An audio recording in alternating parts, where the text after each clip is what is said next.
कहीं मैं जो मेजॉरिटी जो फेलियर वालों का जो परसेंटेज है कहीं मेरा नंबर उसमें ना आ जाए, खर्चे कम है तो पैसे बच रहे मतलब प्रॉफिट है, तो यहाँ पे प्रॉफिट साइड आएगा, हो गया। कैश आया तो डेबिट साइड, कैश गया तो क्रेडिट साइड। कैश अकाउंट क्या है हमारा, पैसा है, चीज है। अब लगातार मैं जैसे जैसे वीडियोस बना रहा हूं तो वहां पे एक कमेंट जो है मुझे बहुत ज्यादा कॉमन देखने मिलता है, वो यह मिलता है कि सर अकाउंट से बहुत ज्यादा डर लग रहा है, बहुत ज्यादा घबराहट हो रही है कि समझ में नहीं आ रहा है क्या करूं, पोस्टिंग समझ में नहीं आ रही है, एडजस्टमेंट समझ में नहीं आ रहा है क्योंकि पूरा साल ध्यान नहीं दिया है, तो अब क्या करूं जिससे मैं पास हो जाऊं, क्या चीज है जो मुझे करनी चाहिए। मुझे बहुत ज्यादा डर लग रहा है कि कहीं मैं जो मेजॉरिटी जो फेलियर वालों का जो परसेंटेज है कहीं मेरा नंबर उसमें ना आ जाए। तो मैं आपको एक चीज बता दूं, ऑलरेडी मैंने उसके ऊपर एक वीडियो बनाई थी जहां पर मैंने आपको यह बात क्लियर कर दिया था कि अगर आप थोड़ा बहुत भी चीजें करते हो तो बोर्ड आपको फेल नहीं करता, आप आराम से निकल जाते हो। लेकिन आज आपके डिमांड पर मैं आपके लिए लेकर अच्छा हूं अकाउंटिंग के जीरो स्टडी। अगर आपने अकाउंट का अगर ए भी नहीं किया है तो आपको क्या क्या चीजें अभी लास्ट टाइम पे करनी चाहिए जिससे आपका अकाउंट जो है वो पक्का हो जाए और मार्क्स आप अच्छे से स्कोर कर सको। साथ ही साथ मैं आपको ये भी एक चीज बता देना चाहता हूं कि लगातार एक कमेंट और चल रहा है कि पंच का बादशाह, पंच का बादशाह, पंच का बादशाह, उसके बारे में चीज बता। चलो ठीक है, पंच का बादशाह लॉन्च करते हैं, लेकिन उसके लिए इस वीडियो का जो टारगेट लाइक और टारगेट कमेंट देता हूं, मैं जो टारगेट कमेंट देता हूं वो ज्यादा नहीं मैं दे रहा हूं, 300 का दे रहा हूं, और जो टारगेट लाइक दे रहा हूं वो भी ज्यादा नहीं दे रहा हूं, वो भी 300 का ही दे रहा हूं। अगर आज शाम तक अगर आप ये पूरा कर देते हो तो पंच का बादशाह का टाइम टेबल लॉन्च हो जाएगा। ठीक है, सिर्फ पंच का बादशाह का टाइम टेबल ही नहीं होगा, आपको उसके अलावा भी कई सारी चीजें देखने मिलेंगी। ठीक है, जिससे आपकी स्टडी में बहुत ज्यादा हेल्प होगा, आपके एग्जाम में बहुत ज्यादा हेल्प होगा और कम टाइम में आप ज्यादा से ज्यादा सिलेबस कवर करोगे। और ये चीज एक चीज समझ के रखना कि अगर बोली जा रही है तो वो आने वाली है। अब डिपेंड आप पे करता है कि आप कितना चाहते हो। ठीक है, अब हमें भी एक चीज वीडियो के माध्यम से पता चलेगा भैया आप कितनी चीजें सच में चाहते हो कि सिर्फ कमेंट ही कर रहे हो, आपको सच में जरूरत है कि सिर्फ कमेंट ही कर रहे हो। ये हमें भी थोड़ा सा आइडिया आ जाएगा और हम फिर उसके बाद उस हिसाब से फिर हम चीजें डिसाइड करेंगे और आपके लिए चीजें लेकर आएंगे। तो दिखाओ यार, ठीक है, मैं भी चाहता हूं, आओ, मैं आ रही हूं। ठीक है, चलो दिखा दो। अब आप यहां पे अगर मैं बात करूं जीरो स्टडी, जीरो स्टडी की अगर मैं बात करूं 12th कॉमर्स के अकाउंट सब्जेक्ट की, तो देखो बहुत ज्यादा घबराहट, टेंशन नहीं लेना है, बहुत आराम तरीके से हो जाएगी। और एक और चीज मैं बता दूं, लास्ट 10 डेज अगर आपने इंग्लिश का कुछ नहीं पढ़ा है तो उसके लिए क्या प्लानिंग होनी चाहिए, किस तरीके की चीजें करनी है, ये सारी चीजों के बारे में मैंने एक सेपरेट वीडियो आज ही मैंने बताई है, उसकी भी लिंक मैं डिस्क्रिप्शन में डाल दे रहा हूं, जाके चेकआउट करो। इंग्लिश पे भी इक्वली ध्यान देना, उसको हल्के में मत लेना, प्रॉपर्ली करो, सारी चीज हो जाएंगी। अब देखो यहां पे क्या करना है, अब क्या रहा, objective type question, admission, retirement, dissolution, bill section, issue of shares और कंप्यूटर अकाउंटिंग, डेथ और analysis of financial statement, NPO है और अपना क्या है फाइनेंशियल अकाउंटिंग है, मतलब फाइनल अकाउंट्स है। अब क्या चीजें करनी चाहिए, कैसे करना चाहिए, ये चीजें थोड़ा सा बता दो। देखो सबसे पहली चीज की मैं बात करूं, आपका कुछ नहीं हुआ है, चलो मैं मानो कुछ नहीं हुआ, आपको कुछ भी नहीं आता है, सबसे पहली चीज क्या करो, question number 1 objective type question,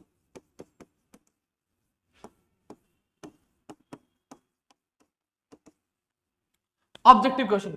चलो अब ऑब्जेक्टिव क्वेश्चन करो। ऑब्जेक्टिव क्वेश्चन सीधा सीधा अगर मैं बात करूं तो 20 मार्क्स का है। कितना 20 मार्क्स का है, जितने भी ऑब्जेक्टिव क्वेश्चन है टेक्स्ट बुक में वो सारी चीजें करनी है। अब आप बोलोगे कि सर ये कहां से इजी हो, भैया इजी ही है, ऑब्जेक्टिव कर लोगे तो सीधा सीधा 20 मार्क्स आपके झोली में आ जाएगा। लेकिन सर बहुत सारे करना पड़ेगा, कैसे होगा, करना पड़ेगा। ठीक है, नहीं करोगे तो नहीं होने वाला, मैं ये चीज आपको बहुत क्लियरली बोल दूं। आप चाहोगे कि मैं हिमालय पे चढ़ भी जाऊं लेकिन चढ़ना भी नहीं है तो ऐसी चीजें नहीं हो पाएंगी, तो आप फिर ये वीडियो बंद कर दो, आप जा सकते हो। आपको थोड़ा मेहनत तो करना। लास्ट टाइम अभी अगर मैं बात करूं जो आज 27 है, सीधा सीधा जनवरी के 4 दिन बचे हुए और फिर 7 दिन आपके फरवरी के बचे हुए, 4 7 11 दिन आपके पास बचे हुए, बाकी के 3 दिन 11 तारीख से इंग्लिश भी तो पढ़ना है। ठीक है, तो 11 दिन बचे, अगर 11 दिन में भी अगर अभी तक नहीं जाग रहे हो तो फिर कुछ नहीं कर सकता। समझ में आ गया? तो देखो 20 मार्क्स आपके यहाँ के। फिर उसके बाद अगर मैं बात करूं तो अब आपको क्या करना है, सबसे पहली चीज अभी आपको दिख रहा है फाइनल अकाउंट्स, ये फाइनल अकाउंट्स, इस फाइनल अकाउंट्स में क्या क्या चीजें करनी है मैं बताता हूं। देखो 12 मार्क्स का वेटेज है। फाइनल अकाउंट्स में आपको 3 चीजें करनी है। फाइनल अकाउंट्स में अगर मैं बात करूं तो हम अकाउंट्स कौन से बनाते हैं, ट्रेडिंग अकाउंट बनाते हैं। ठीक है, फिर अगर मैं बात करूं प्रॉफिट एंड लॉस अकाउंट बनाते हैं। फिर अगर मैं बात करूं पार्टनर्स कैपिटल अकाउंट और पार्टनर्स करंट अकाउंट बनाते हैं। फिर हमारा बैलेंस शीट आता है। अब आपको ये सब कुछ सॉल्व करने की जरूरत नहीं है।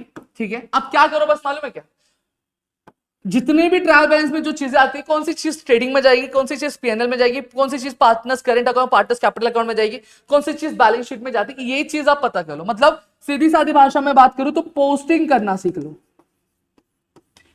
क्या कर लो, पोस्टिंग करना सीख लो। सर क्या पोस्टिंग करने के मार्क्स मिलते हैं? हाँ, पोस्टिंग करने के भी मार्क्स होते हैं, पोस्टिंग के लिए भी मार्क्स दिए जाते हैं, समझ में आ गया। तो पोस्टिंग के लिए आपको मार्क्स मिल जाएगा। मैं चलो सिर्फ आप पोस्टिंग करते हो तो कितना देगी टीचर, 6 देगी 7 देगी, चलो 6 ही मैं पकड़ता हूं, कम से कम 6 तो देगी, 6 आपको यहां पे मिल जाएंगे। फिर सेम चीज अगर मैं बात करूं, दूसरा क्वेश्चन है आपका है एनपीओ का। एनपीओ में भी सेम चीज बोलता हूं, एनपीओ करो। एनपीओ में क्या करना है, income and expenditure account post करना सीख लो, ठीक है। बैलेंस शीट में कौन सी चीजें जाती है ये पोस्ट करना सीख लो, समझ में आ गया। ये भी करोगे तो कुछ नहीं तो 6 मार्क्स तक लेकर आओगे, 6 से 7 मार्क्स, चलो 7 पकड़ लेता हूं, चलो ठीक है 7 मार्क्स लेकर आओगे। और इसमें भी चलो मैं 6 नहीं पकड़ रहा हूं, 7 पकड़ लेता हूं थोड़ा। और अब एडजस्टमेंट जो है क्या एग्जाम में बहुत हार्ड है, एडजस्टमेंट जो एग्जाम में बहुत ज्यादा हार्ड आता है, कुछ कॉमन एडजस्टमेंट ले, डिप्रिसिएशन वाला एडजस्टमेंट है आता ही है, फिर उसके बाद इंटरेस्ट वाले हो गए, आउटस्टैंडिंग इनकम वाला हो गया, आउटस्टैंडिंग एक्सपेंस वाला हो गया। ये कुछ ऐसे एडजस्टमेंट है जो आपको देखने मिलते हैं, ठीक है, जो आपको देखने मिलते हैं। आप वो एडजस्टमेंट थोड़ा सा सीख लो तो हो सकता है ये 7 से 8 भी जाए, ठीक है। वो एडजस्टमेंट आप देखना सीख लो। बाकी अगर आप चाहते हो कि मैं इसके ऊपर एक स्पेशल वीडियो बनाऊं कि क्या इजी ट्रिक है पोस्टिंग करने के लिए, तो उसके लिए भी मैं एक वीडियो बना दूंगा जिससे आपका ये मार्क्स जो है फिक्स हो जाएगा। चलो यहां पे मैं ले रहा हूं फाइनल अकाउंट्स के 7 मार्क्स पकड़ लेता हूं, ठीक है। एनपीओ के मैं 7 मार्क्स पकड़ लेता हूं। पहले ये चीजों पे जाओ, ये सीक्वेंस में जाओ, फाइनल ऑब्जेक्टिव्स करो, साथ ही साथ फाइनल अकाउंट्स और एनपीओ कर दे जाओ। इतना कर लिया, अब इसके बाद आपको कौन सा टॉपिक प्रिपेयर करना चाहिए देखो ये भी बता दिया। फिर आता है कंप्यूटर अकाउंटिंग क्वेश्चन नंबर 4। अभी जो लेटेस्ट चेंज चल रहा है उस हिसाब से मैं बता रहा हूं कि प्रीवियसली इश्यू ऑफ शेयर्स और कंप्यूटर अकाउंटिंग ऑप्शन में आया था, तो इश्यू ऑफ शेयर्स के त्रास में मत जाओ, कंप्यूटर अकाउंटिंग है, कंप्यूटर अकाउंटिंग में जाओ। कंप्यूटर अकाउंटिंग के कुछ थियरी क्वेश्चन है वो आप लर्न कर लो, ठीक है। कुछ नहीं हो रहा है तो पीवाईक्यूज कर लो और थोड़े बहुत टेक्स्ट बुक के जो पीछे दिए वो कर लो, उतना कर लो। कंप्यूटर अकाउंटिंग के 8 मार्क्स का क्वेश्चन आएगा, लेकिन 8 चलो मैं 8 नहीं पकड़ता, मैं 6 ही पकड़ता हूं, 2 मार्क्स चलो काट पीट दिया टीचर ने। कंप्यूटर अकाउंटिंग के 6 मार्क्स मैंने पकड़ लिया, चलो ये हो गया। फिर उसके बाद अब मैं आता हूं थोड़ा यहां पे, इसकी भी चीजें मैंने बता दी। अब यहां पे आता हूं, अब एडमिशन और रिटायरमेंट। अब रिटायरमेंट की पोस्टिंग सीख लो और डेथ की पोस्टिंग सीख लो। अगर रिटायरमेंट अगर आपने सीख लिया तो डेथ ऑलमोस्ट उसी तरीके से, कुछ थोड़ी बहुत चीजें अलग है, ठीक है, वो जैसे जैसे हम करेंगे तो वहां पे चीज आपकी समझ में आएंगे। रिटायरमेंट आता है 10 मार्क्स का, चलो मैं इसका भी नहीं पकड़ता हूं। पोस्टिंग विस्टिंग करके आपको चलो टीचर ने 5 मार्क्स ही दिया, और डेथ का भी चलो पूरा नहीं दिया, डेथ में आपको चलो 5 मार्क्स ही दिया, ठीक है। 8 मार्क्स है ना, 8 मार्क्स भी नहीं दिया, 5 भी कैसे, चलो आधे पकड़ता हूँ, 4 मार्क्स ही दिया, चलो इतनी चीजें पकड़ता हूँ। फिर डिसोल्यूशन और बिल्स ऑफ एक्सचेंज है, मैंने बिल्स ऑफ एक्सचेंज पे वन शॉट बनाई है, चेकआउट कर सकते हो। डिसोल्यूशन की भी अगर सिर्फ पोस्टिंग भी अगर आप सीख लेते हो, डिसोल्यूशन में भी क्या होता है, ठीक है, उसके 5 मार्क्स आप पकड़ लो। चलो इतनी चीज है, मैं सिर्फ पोस्टिंग की बात करता हूँ, उतना ही बढ़ता, 5 4 थोड़ा 1 2 मार्क्स ऊपर नीचे इतना करते। पासिंग देखो अगर मैं बात करूं तो आउट ऑफ 100 35 पासिंग है, पास होने के लिए 35 चाहिए। ये मैं ऐसे उन स्टूडेंट्स के लिए बता रहा हूं, मॉरल बूस्ट करो जो क्या करते हैं, जो जिनको डर लग रहा है। सिर्फ अगर आप इतनी भी चीज करो अभी भी टाइम में करोगे तो हो जाएगा, ठीक है। अब प्लस करते हैं, 7 + 7 कितना हो गया 14, प्लस 6 कितना हो गया 20, 20 प्लस अब ये 5 और ये 5 क्या हो गया आपका 10 हो गया, तो 20 + 10 कितना हो गया 30, 30 में अगर हम लोग 4 मिला देते कितना हो गया 34 हो गया, 34 में अगर 20 मिला देते तो 44 54। यहां पे रिटर्न एग्जाम में आप आउट ऑफ 80 आप क्या करो 54 मार्क्स आराम से ऐसे स्कोर कर सकते हो। मैंने आधे आधे मार्क्स पकड़े, कैसे पोस्टिंग कर दो और एक आधा एडजस्टमेंट आप पास कर लेते, एक आधा दुकाधा एडजस्टमेंट अगर पास कर ले तो आप इतने मार्क्स क्या स्कोर कर रहे हो, ठीक है। ये आपका रिटर्न का हो गया। अब एबीटी की अगर मैं बात करूं, चलो आपकी टीचर नहीं दे रही, आपने एबीटी पे उतना नहीं परफॉर्म किया, कम से कम 15 तो लेकर आओगे, इतना तो ला सकते हो ना। एबीटी में कैलकुलेट द फॉलोइंग ऑब्जेक्टिव करके, चलो 15 यहां पे मैंने पकड़ लिया एबीटी में, और एबीटी में आपको मार्क्स मिलेंगे, बस थोड़ा सा ध्यान रखना, गलती मत करना कुछ भी। 5 4 प्लस कितना हो गया 9 हो गया, ठीक है, और 5 + 1 कितना हो गया 6 हो गया, 69 तो आप ऐसे स्कोर करो, आउट ऑफ 100 आप 69 आराम से स्कोर कर रहे हो। अगर इसको 55 कर दोगे तो 70 मार्क्स आराम से स्कोर कर लेते हो। कुछ नहीं हुआ, इतना करके भी आप आराम से स्कोर कर सकते हो। कहां तक जा रहे हो आप 69 तक जा रहे हो। पासिंग कितना है, पासिंग 35 है। चलो सीधी बात बोलते एबीटी भी अच्छा नहीं गया, 54 तो आ रहा है, 54 तो आ रहा है, आराम से कर सकते हो। अब आप करना चाहते हो थोड़ा बहुत अच्छा करना चाहते हो तो उसके लिए भी मैं चीज बता देता हूं। तो क्या पहले करना चाहिए सर, पहले फाइनल अकाउंट्स कर लो।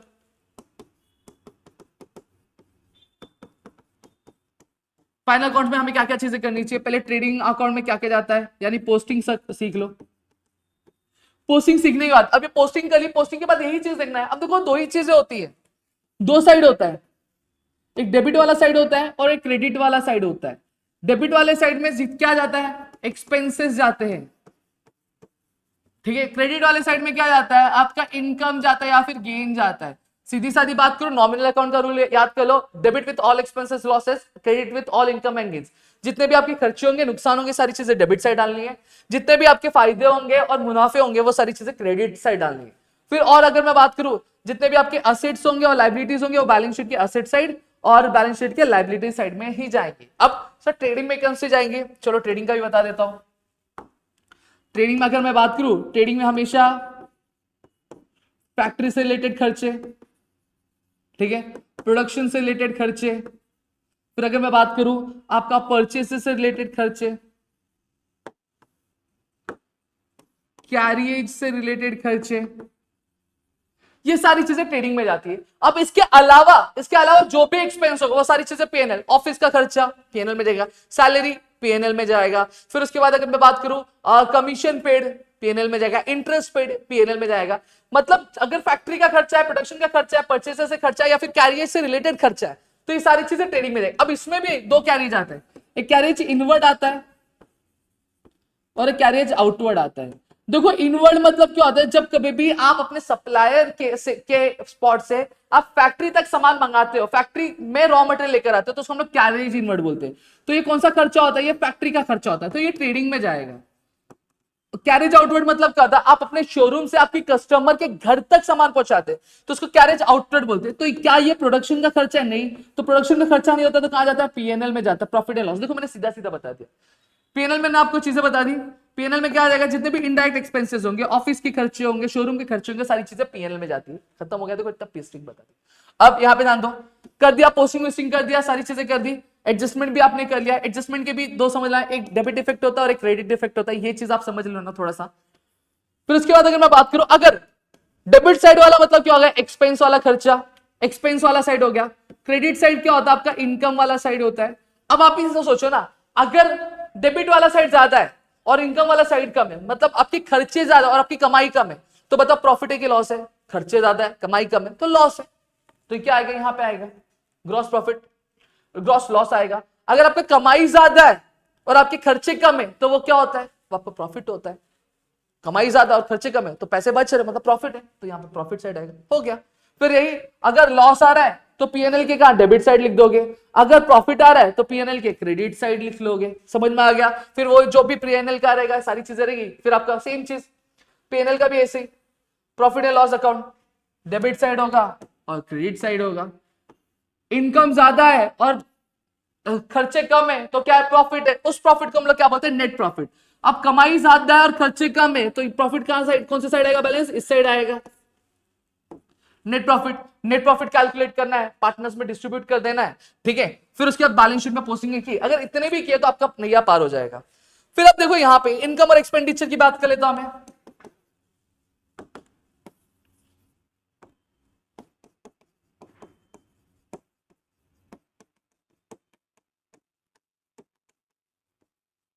अब इनकम एक्सपेंडिचर में क्या, देखो आपको रिसिप्ट ऑफ पेमेंट मिलता है। क्या मिलता है, रिसिप्ट ऑफ पेमेंट। रिसिप्ट का मतलब क्या होता है, नॉन प्रॉफिट ऑर्गेनाइजेशन में जितने भी पैसे आए होंगे वो सभी रिसिप्ट में आते हैं, और आपने जितने भी पेमेंट किए होंगे वो सभी चीजें कहां पे जाती है, वो सभी आपकी पेमेंट साइड में जाती है। क्लियर हो गया। आपको ये क्वेश्चन दिया रहेगा, आपको इनकम और एक्सपेंडिचर में डालना है। अब देखो चीज, एक ट्रिक बता दो, रिसिप्ट साइड में जितनी भी चीजें रहेंगी या तो वो आपकी इनकम में जाएंगी या तो वो आपकी लाइबिलिटीज में जाएंगी। क्या जाएंगी, लाइबिलिटीज में। अब आप बोलोगे सर कैसे, क्या लॉजिक बनता है, बनता ना भाई, रिसिप्ट मतलब पैसा आया है, पैसा हम उधार लेकर भी हमने ऑर्गेनाइजेशन में ले, मैंने बैंक लोन किया, पैसा आ रहा है कि नहीं आ रहा है, रिसिप्ट साइड जाएगा कि नहीं जाएगा, जाएगा, ठीक है। लेकिन बैंक लोन क्या हो गया, लाइबिलिटी हुआ कि एसेट हुआ, लाइबिलिटी हुआ, लाइबिलिटीज में जाएगा। समझ में आ रहा है सर। ये दिया, क्या बोलते, सब्सक्रिप्शन दिया, क्या दिया, सब्सक्रिप्शन दिया, पैसा आया, हाँ, कौन से, रिसिप्ट साइड जाएगा। लेकिन क्या ये लाइबिलिटी कर्जा है क्या, नहीं, इनकम साइड जाएगा। हाँ, अगर अगले साल का अभी ले लिया तो लाइबिलिटी होती है। क्लियर हो गया।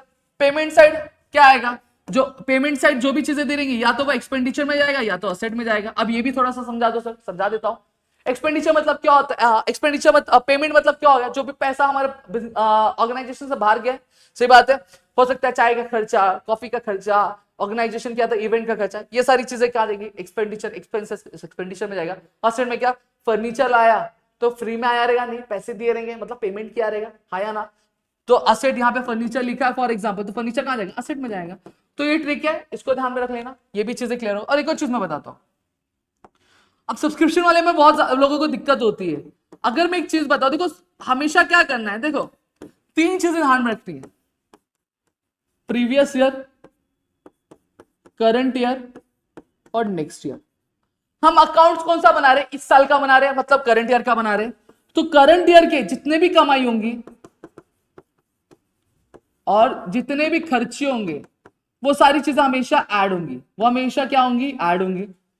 पिछले साल की, मतलब प्रीवियस ईयर का बोला गया, previous year subscription receipt this year, तो हम लोग पिछले साल का खाता नहीं बना रहे, तो पिछले साल की कमाई इधर ऐड करेंगे क्या, नहीं, हिसाब गड़बड़ हो जाएगा। तो क्या करने का, उसको माइनस करने का, चाहे वो इनकम हो चाहे वो एक्सपेंडिचर, इसका कोई दूसरा इफेक्ट नहीं आएगा, क्योंकि ऑलरेडी आपने पिछले साल जब बना रहेगा तो इसका इफेक्ट दिया रहेगा।